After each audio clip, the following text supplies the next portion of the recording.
Good morning. Today, 5 July 2025, Saturday.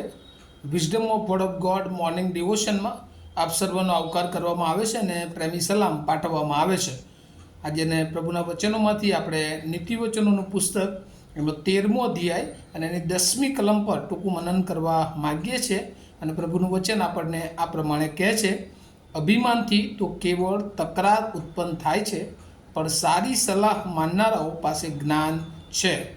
NIV Bible પ્રમાણે Proverbs chapter 13 verse 10, pride only breeds quarrels but wisdom is found in those who take advice. અને આ પ્રભુનું વચન છે અને કેટલાક સમયોથી જે આપણે અદ્ભુત રીતે સલાહ સૂચન અને શિક્ષણ જે સુલેમાને નીતિવચન 10થી 22માં જે એનું ફર્સ્ટ વિઝડમ કલેક્શન તરીકે આપણે જોઈએ છે ને, એમાંથી બહુ મહત્ત્વની વાત આજે આપણને શીખવે છે. અને અભિમાન એ પણ જાણે કે પાપના લિસ્ટમાં એક પાપ તરીકે જોવામાં આવે છે. અને આજનું જે ખાસ જે વચન છે એને જો એક મુદ્રાલેખમાં આપણે જોવું હોય તો વિઝડમ ટેક્સ એડવાઇસ, એટલે જે જ્ઞાની માણસ છે, જેની પાસે જ્ઞાન છે, અને જ્ઞાન એટલે હુકમા, ઈશ્વરની બીક રાખનાર માણસ કે જે પ્રભુના માર્ગમાં ચાલે છે, એવો માણસ એ જેની પાસે જ્ઞાન છે એ હંમેશા સારી સલાહોને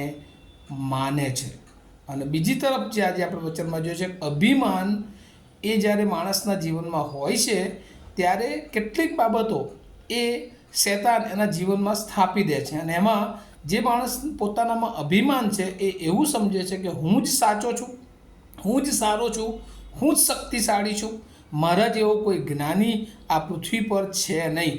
અને એટલા માટે તે પોતાને બહુ જ્ઞાની માણસ તરીકે પોતાનો નમૂનો બીજાને આપે છે અને હંમેશા પોતાથી શ્રેષ્ઠ બીજું કોઈ નથી એવી રીતે એ માને છે. પોતાની પાસે સ્કિલ છે, પોતે જ આવડતવાળો છે, પોતાનું એજ્યુકેશન સૌથી શ્રેષ્ઠ છે, પોતે જ જાણે કે બહુ સિનિયર છે અને પોતે જ એ બધું એ હાસિલ કરી શકે છે પોતાના બળથી, શક્તિથી, એવું માને છે. અને જ્યારે માણસ એવું માને છે ત્યારે અભિમાનનું પાપ એને ઘણી બધી વાર નિષ્ફળતા તરફ લઈ જાય છે. અને અહીંયા લખ્યું છે, પ્રાઇડ ઓનલી બ્રેડ્સ ક્વારલ્સ. અને જ્યારે માણસના જીવનમાં અભિમાન આવે છે ને ત્યારે તકરાર તરફ લઈ જાય છે, એ ઝઘડાઓ ઊભા કરે છે, એ મુશ્કેલીઓ ઊભી કરે છે. અને એટલા માટે બાઇબલ આજે સવારે નીતિવચનમાંથી પણ આપણને શિક્ષણ આપે છે કે અભિમાની તો કેવળ તકરાર ઉત્પન્ન થાય છે, પણ સારી સલાહ માનનારાઓ પાસે જ્ઞાન છે. એનો મતલબ શું? કે જે જ્ઞાની વ્યક્તિ છે એની ઓળખ એ છે કે હંમેશા તે એનાથી ઉચ્ચ કક્ષાના લોકોની સલાહ માને છે. એ પોતાની જ મનમાની કરતો નથી, પોતાના જ વિચારો પ્રમાણે ચાલતો નથી, પણ દેવને આધીન તો હોય છે, પણ એને લાગે છે કે આ વ્યક્તિઓ એ મારા કરતાં શ્રેષ્ઠ છે, તો તેઓની તે સલાહ લે છે. અને એ સારી સલાહોને ખાલી સાંભળતો જ નથી, પણ તે અનુમોદન આપે છે અને એને માને છે, અને જેથી કરીને એ સફળ થાય છે. જ્યારે બીજા તરફ અભિમાની કે મારાથી કોઈ શ્રેષ્ઠ નથી, પોતાના બળ પર જ આધાર રાખે છે અને બીજાને ગણકારતો નથી. અને એક દિવસ એવો આવે છે કે એ ફસાઈ જાય છે. અને આ અભિમાન હંમેશા એ પોતાને શ્રેષ્ઠ માને છે, પોતાને કોઈ હરાવી શકે નહીં. અને એટલે પાપની સામે ઘણીવાર બાથ ભરતો હોય છે, અને એ બાથ ભરવાના કારણે ઘણીવાર એ પોતે એ પાપમાં ફસાઈ જાય છે. અને એક દિવસ એવો આવે છે કે એનું જ્ઞાન પણ એને બચાવી શકતું નથી.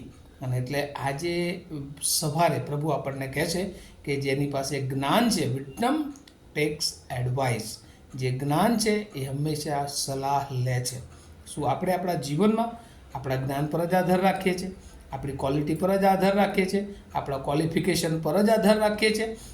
તો યાદ રાખીએ કે આપણે કદાચ એ જુદા માર્ગો તરફ જઈ રહ્યા છે. આજે સવારે પ્રભુ આપણને કહે છે કે જો એની બીક એટલે એનું જ્ઞાન આપણામાં છે, તો આપણે હંમેશા આપણે બીજાઓ જે આપણા વડીલો છે, આપણને ઉત્તેજન આપે છે, આપણને સલાહ આપે છે, ઘણી બધી વાર આપણને ઠપકો પણ આપે છે, ત્યારે એ ઠપકાને આપણે ગણકારીએ અને એમની સલાહોને માનીએ અને એમ પ્રભુમાં આગળ વધીએ. અને પ્રભુ આપણને આશીર્વાદિત કરે અને આપણા જીવનો દ્વારા ઘણા બધા લોકોને એ આશીર્વાદિત કરે છે. એટલે અભિમાનનું પાપ, પ્રાઇડ, એ બહુ અગત્યનું જીવનમાં આપણે હોય છે. જો એને કંટ્રોલ ના કરીએ તો ચોક્કસ એક દિવસ એ આપણને નુકસાન વેઠવાનો વારો આવે છે. અને પ્રભુ ચાહે છે કે આપણા બહુ મોટા નુકસાનથી, અભિમાનના પાપથી દૂર રહીએ અને હંમેશા આપણે આપણા કરતાં બીજાઓને માન આપીએ, બીજાઓની સલાહ સાંભળીએ અને આપણે હંમેશા એ પ્રભુની આધીનતામાં જીવન જીવીને આપણા બધા નિર્ણયો લઈએ અને આપણા કુટુંબને અને આપણા જીવનને આગળ વધારીએ. આ વચનો સમજવાના માટે પ્રભુ એને બહુ જ કૃપા આપણે સર્વને આપે. આવો આપણે પ્રાર્થના કરીએ. અમારા જીવંત અને પવિત્ર ઈશ્વરમાં આભાર માનીએ છીએ. આજે સવારે પ્રભુ તમે અમને શીખવ્યું. ઘણી બધી વાર અમારી પાસે જ્યારે જ્ઞાન હોય છે, શક્તિ હોય છે, પ્રભુ પૃથ્વી પરના ભૌતિક વાના હોય છે, ત્યારે અમે ઘણી બધી વાર અભિમાની બની જઈએ છીએ. અમે એવું સમજીએ છીએ કે અમારે ઈશ્વરની જરૂર નથી, અમારી આગળ બીજું કોણ. પણ ઘણી બધી વાર એ ભૂલ ભરેલો માર્ગ અમને શૈતાન બતાવતા હોય છે. પણ પ્રભુ આજે સવારે તમે અમને શીખવ્યું છે કે જે જ્ઞાની છે, જે જ્ઞાની પાસે જ્ઞાન છે, એ હંમેશા બીજાઓને માન આપે છે, બીજાઓની સલાહ સૂચના સાંભળે છે, માને છે. અને પ્રભુ અમે પણ એવા બનીએ અને અમારા જીવનો આશીર્વાદિત થાય અને પ્રભુ અમારા દ્વારા ઘણા બધા જીવનો આશીર્વાદિત થાય એવી કૃપા માગતા આજના દિવસને અમે તમારા સમર્થ હાથોમાં મૂકતા અમારી પ્રાર્થના ઈસુ પ્રભુના નામમાં સાંભળો અને તેનો સ્વીકાર કરો. આમીન. Have a nice day to all of you. Thank you.